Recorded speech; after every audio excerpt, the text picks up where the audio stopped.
course of the next couple of months. And the purpose of that is what we talked about in Back to School Night, and that is internal marking and internal clarification of who we are and what we do as a classical Christian school. Also, in the first week of March, I'll specify the date later, we're going to have 2 psychiatrists and a neurologist here who are going to be talking about the psychological, emotional, and mental effects of technology upon young people, such as gaming, cell phones, etc., because there's significant scientific research that shows that an overdependence upon technology has a neurological and a psychological impact upon children. That's going to be an evening session for adults, though middle and upper school students will be invited as well. This morning we're going to talk about the topic, how transition from public to private school impacted my child.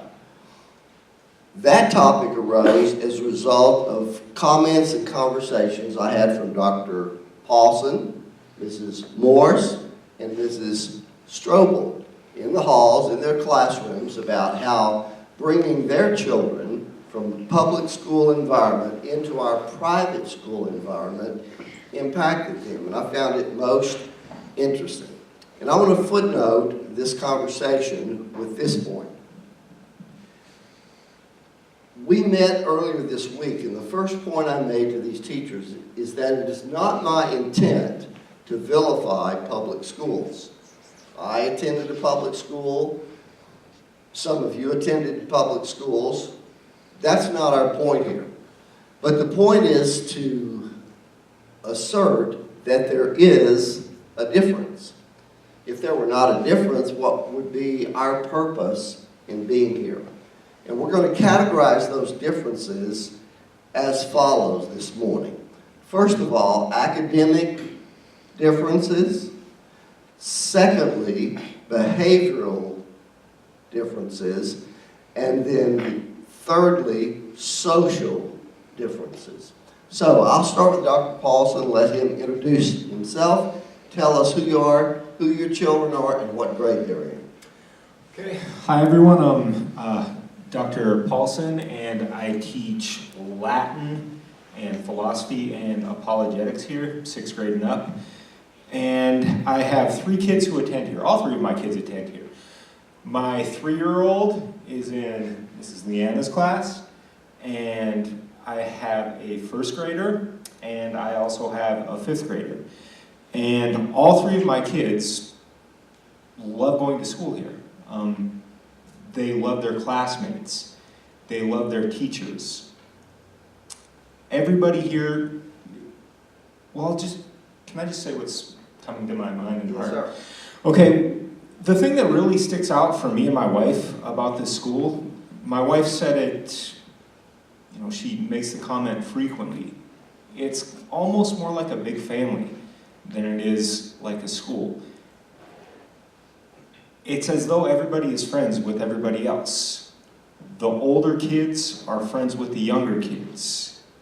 There aren't separate groups. People treat each other kindly. Academically, my son, who's a 5th grader, school was very easy for him. He finished his assignments early when he was going to public school, and he wasn't stimulated intellectually. And here, for the first time, he feels genuinely challenged. And he enjoys that, and it's bringing out a lot of good things in his character.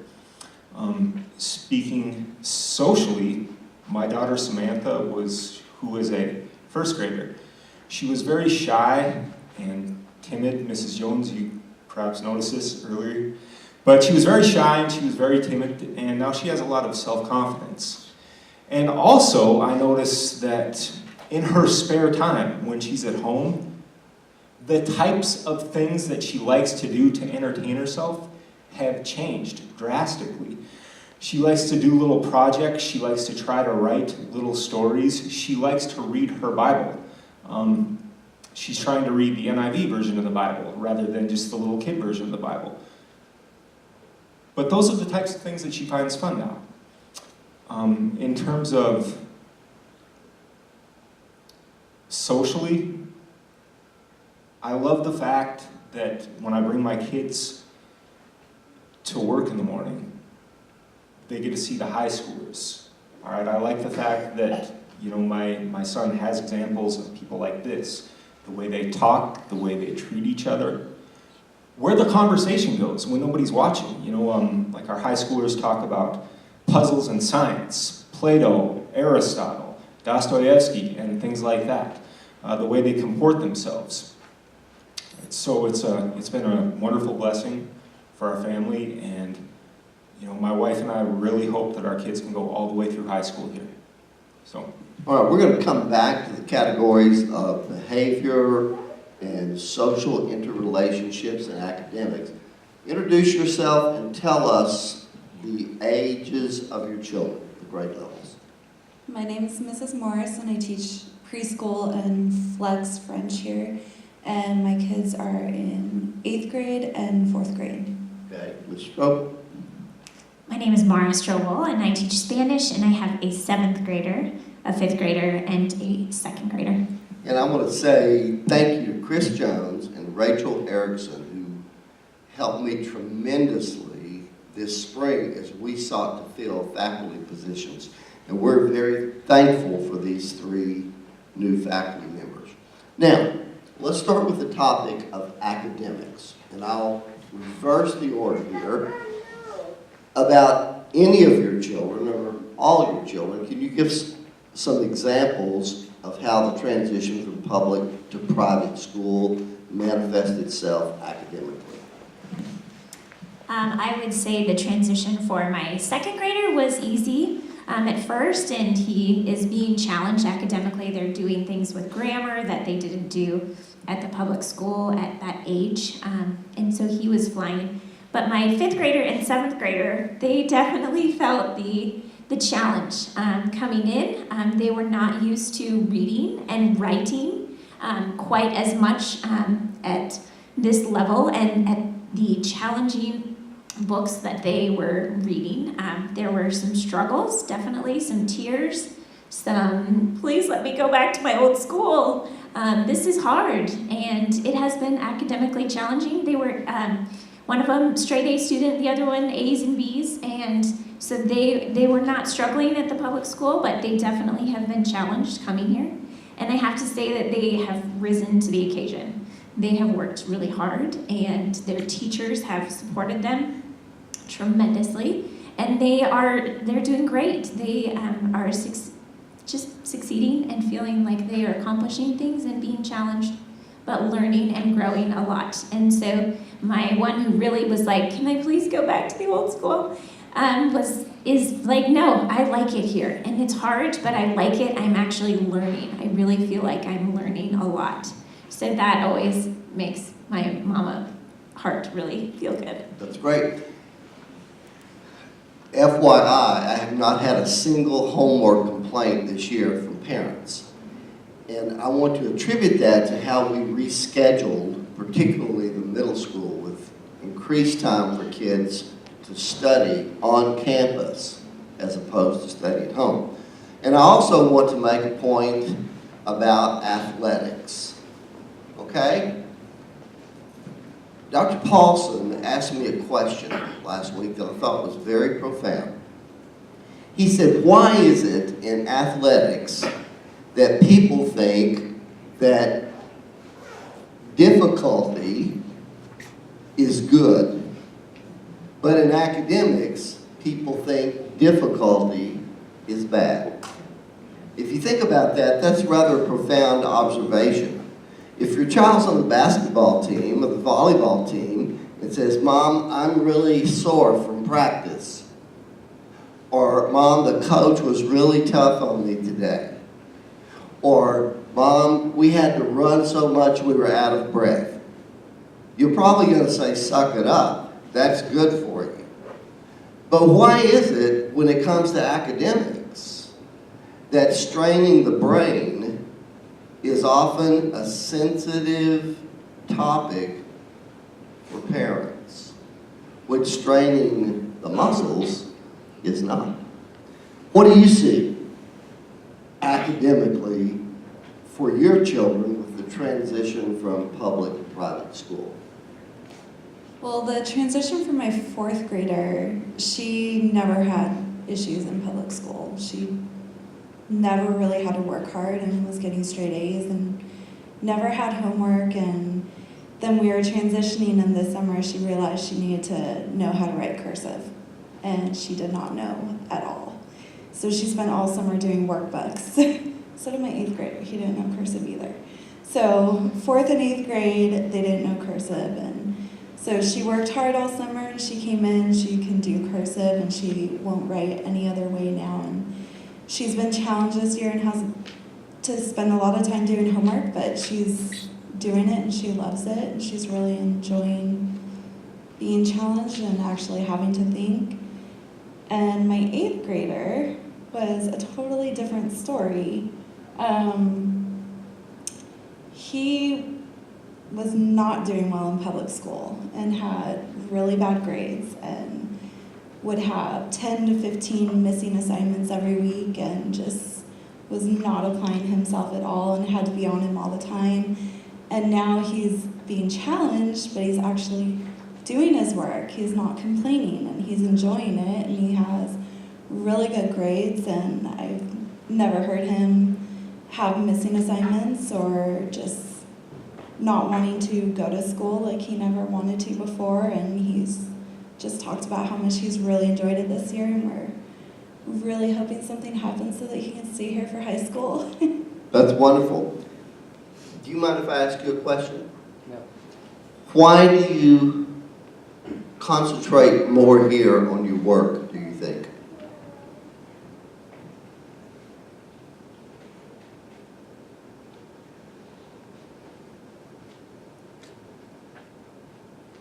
I don't know, it just feels better here. It just feels better. That's a good answer. He actually came down to my office several weeks ago and wanted to borrow a book. What book did you borrow? It was Dante's Inferno. Dante's Inferno. And that's something we don't read until the sophomore year.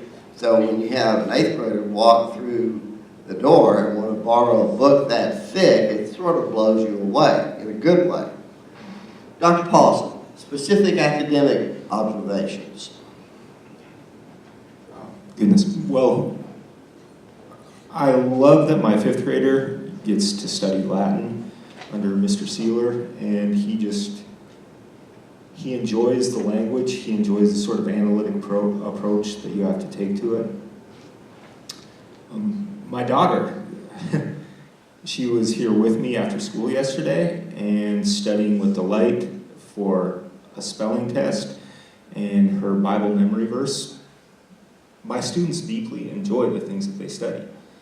It's not a challenge to bring them to school in the morning anymore. They look forward to school. At times, they're deeply upset when they have to go back home. They wish they could stay a little bit longer. That's awesome. Comment a moment on Latin. Why do we study Latin? Latin is important not only because so many words in English and in the Romance languages derive from Latin, but also because Latin is an inflected language, which means when you're trying to read a sentence in Latin, you have to pay attention to every little detail in order to be able to make sense out of what you're seeing. And doing that helps you to be able to organize information in general. All right, you're faced with all kinds of difficult tasks in life, you'll be able to do it more quickly if you have those sort of habits and patterns in your mind. Ms. Jones might want to chime in here, but is there a correlation between studying Latin and other foreign languages and the study of mathematics? I actually commented to Dr. Paulson the other day because I'm in the 8th grade Latin during my prep, and I've really enjoyed paying attention to it, how I hadn't truly loved other languages before I had actually heard Latin being taught because of the similarities. and that studying Latin would be something that I would enjoy for the same reasons I enjoy studying mathematics. For the attention to detail, the application of one problem that you're solving and how you can use it to solve other problems, and it's somewhat of an algorithm to solve Latin. It is. We also study formal logic in our curriculum. Language, like mathematics, is logical. That's why grammar is so important, and it's why syntax, that is sentence structure, is so important. And that is why the organization of a paragraph is so important. What is true of numbers is also true of words. That there is a logic that must be learned. And so when 5th graders and 6th graders and 7th graders and 8th graders especially, those 4 grades, are studying grammar that is somewhat painful sometimes, it correlates to the foundational principles that they're getting in mathematics. And what happens in mathematics? At the lower and middle school levels, there is basically a concrete foundational premise that is laid for the further study of mathematics. And then as a student ascends grade levels, then mathematics becomes more abstract. The same thing happens in our humanities curriculum. Foundational grammar, foundational writing skills, simpler texts, but as we ascend, we move into more abstract spheres of contemplation through words, just like in mathematics, more complex spheres of contemplation through numbers. So there is a logic to our madness. Yes, sir. May I say something? And I hope, I do not at all intend for this to come across as boasting, but with regard to the Latin thing, after I graduated with my bachelor's degree from the University of Montana, I studied Latin especially, and some Greek as well, intensely, because I wanted to be able to read the early church fathers in the original languages. And the Latin book that I use is the exact same book that the 8th graders are using. But when you apply... That's after your bachelor's degree. While I was studying for my bachelor's degree, we were using the same book, okay? When I graduated, I was applying to big schools, hoping to be able to get into Harvard, Notre Dame, and Boston College. And you have to take it's called the Graduate Record Exam, the GRE exam. And everybody who applies for humanities programs at the graduate level has to take these exams. Because of my study of Latin, I scored in the 98th percentile on the vocabulary section of that exam. And my test results, I later learned, were a major reason why I got into the programs that I was accepted into. So, Kiefer, last year you took the Duke Talent Identification Program test. And you told your mom something about something we had been doing in class. Kiefer and his group got a lot of Greek from me last year. I'm not a Latin guy, I'm a Greek guy. But either something that you had learned in grammar or something that you had learned in Greek helped you on that test. What was that? Definitely the vocabulary for the Greek reading vocabulary? comprehension. Yeah, for the reading comprehension made it 10 times easier. Interesting. So Latin constitutes about 80% of language in the Romance languages and in English. Greek, much less, but as Dr. Amick will attest, Greek informs the higher sciences. The only high science in which Latin prevails is law. But if you go into architecture or geology or paleontology or medicine, etc., etc., etc., the vocabulary is going to be Greek. And so hopefully one day as we grow, we might be able to offer Greek as well. So anything else you want to remark regarding academically? Okay, let's talk about behavior. Okay? Who wants to start? I would say the major difference for behavior is having sort of like-minded families. I agree with Dr. Paulson in that WCA feels like a large family, feels like your extended family, and I like that our kids are interacting, with the middle school or the upper school, and the 7th and 8th graders are interacting with the 2nd graders and the 1st graders, and I feel like they're getting to see older kids who they already look up to. They look up to you guys, and they get to see your choices that are positive, that are influencing them in a good way, and I really think that that makes a difference in their lives. And you guys also are benefiting. You may not realize it, but you're benefiting from being able to influence younger kids in a way that is also positive, and just demonstrating Christ-like characters to them and having relationship. And that has been a great benefit, I think, for our family, and something that is different from a public school to WCA.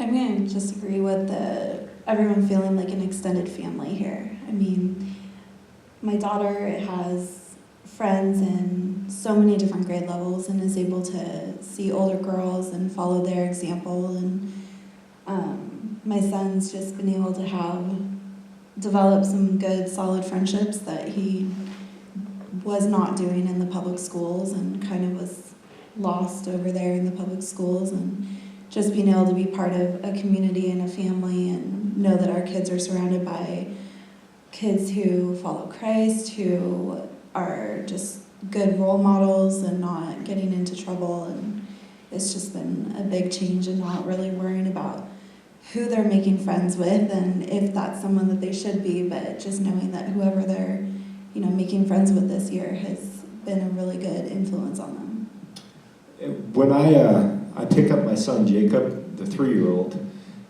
at the end of every school day, and then walk him back through the halls towards my classroom, and he's probably hugged by about 15 different people, all different age groups on the way there.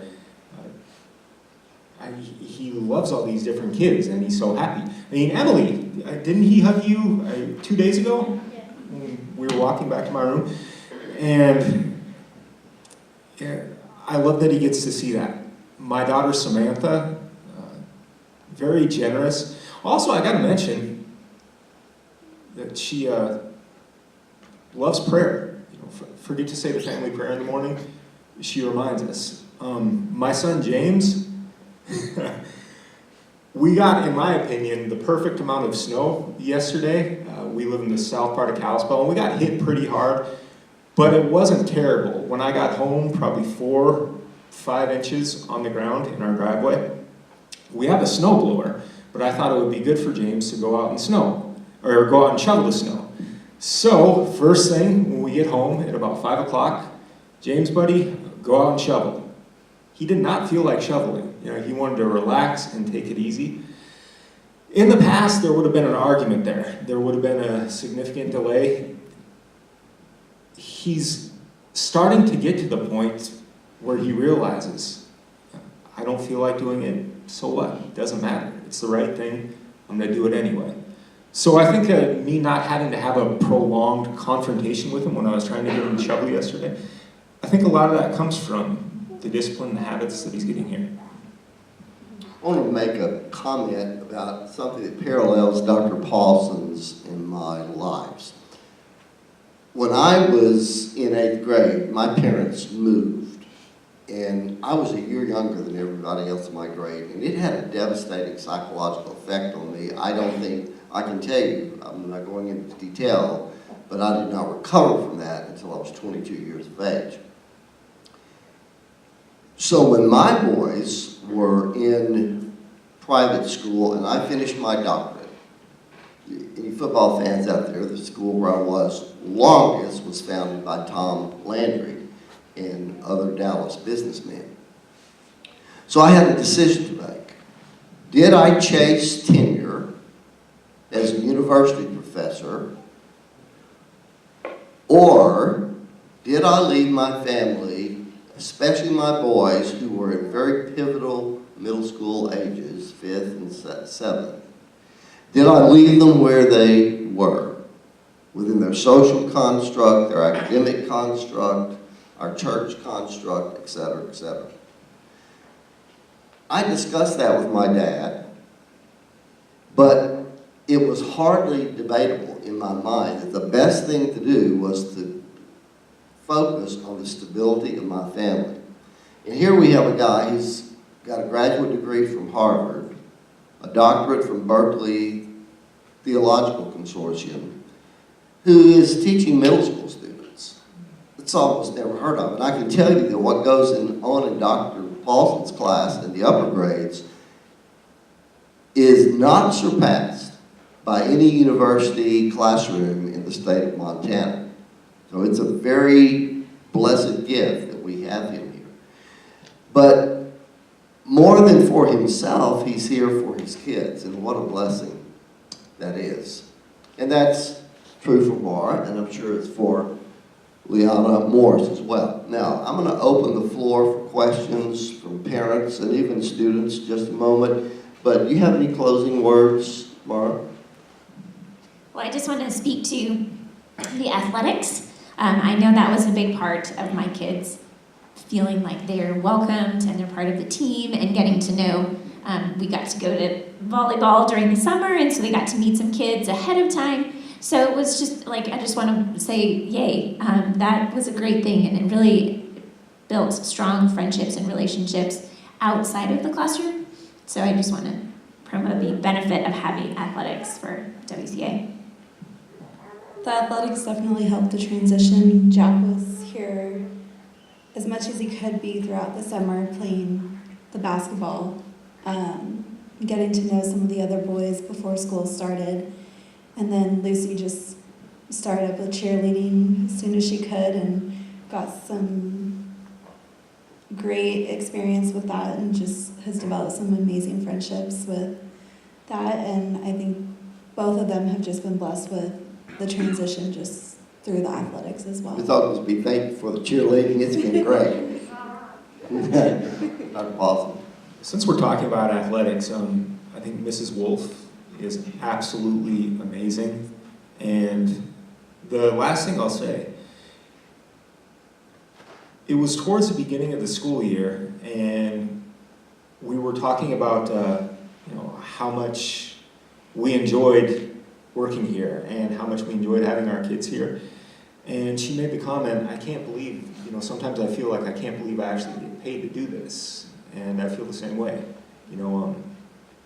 It's every day when I come to work, my heart is soaring, and I know what it's like to have a job where you don't look forward to going there in the morning. I don't feel that way. I love being here, and I love what I study, what I teach, and I love the fact that my kids get to be here. Dr. Paulson 2 days ago gave a lecture to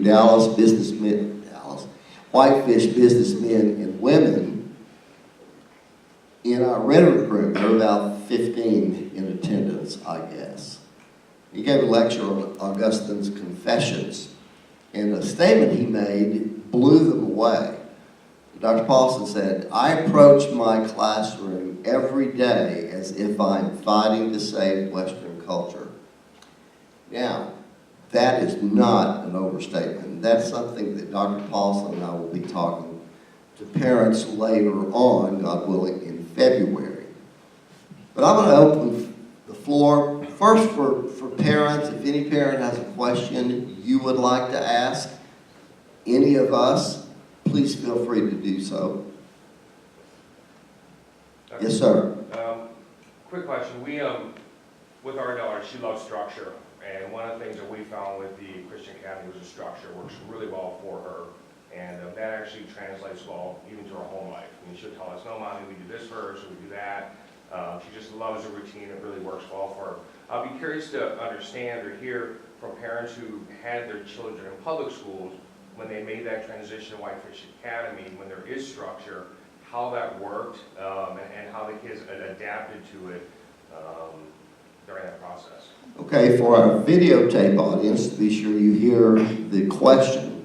It's a question from a parent about the importance of structure in the school environment. And the parent is asking our faculty what difference they noted in structure transitioning from public to private school and how that structure benefited their children. So I'll start with Ms. Strobel. Do you have a response to that? I would notice it, I have noticed it especially in my second grader. I get to actually be in his classroom from 11 to 2 each day. So I get to see firsthand what they do, and Mrs. Erickson is fabulous. And the kids know the routine and the structure. It's consistent, and so they know what to expect. There isn't time wasted, and what do we do now? She has done a great job. So coming from a first grade classroom last year, where the structure was much more laxed, my son is excelling because he knows what to expect and he knows what he needs to be doing next, and it's consistent, and it has really benefited him a lot, and he really enjoys school a lot more, I think, because of the structure and him knowing what I'm supposed to be doing, and there's not a question of, oh, what's going on, you know. I think that's the thing that is why my 8th grader is excelling here, is the structure and knowing what's going to happen next, what needs to be done at what time, and just being able to follow a routine versus being lost in a crowd of more chaos and not having much structure, not being able to know what's supposed to happen next. And my daughter is very structured. She likes the structure and her routines, and so I mean, for her, I think she just enjoyed it, having more structure, and you know, not as much. I've volunteered in her classrooms in public school, and it's just a lot of noise and chaos in those classes, and having that structure and just being able to get more done here and not waste as much time has been very beneficial. Okay. Yeah, my son James especially appreciates it. And as you were saying, with regard to what happens in the classroom, people are disciplined, people are completing their assignments on time. He's not having to sit and wait for 15 minutes for people to finish up. And also when he first came here, he was challenged academically, and in order to rise to that challenge, he had to become more disciplined in his habits, his routines, his study habits, and it's been well for him. I want to speak a brief word about ethical structure as well, because academic structure within the classroom, within the schedule, etc., that's very important. But if you don't have behavioral structure in place, it's very hard to conduct a school in an academically progressive and orderly way. So we have rules, and we seldom, I haven't had one serious disciplinary issue this year. I'm knocking on my head trying to remember, but I don't think I have. And that's because we have clear rules and we have the capacity to enforce them without fear of litigation. Or I had a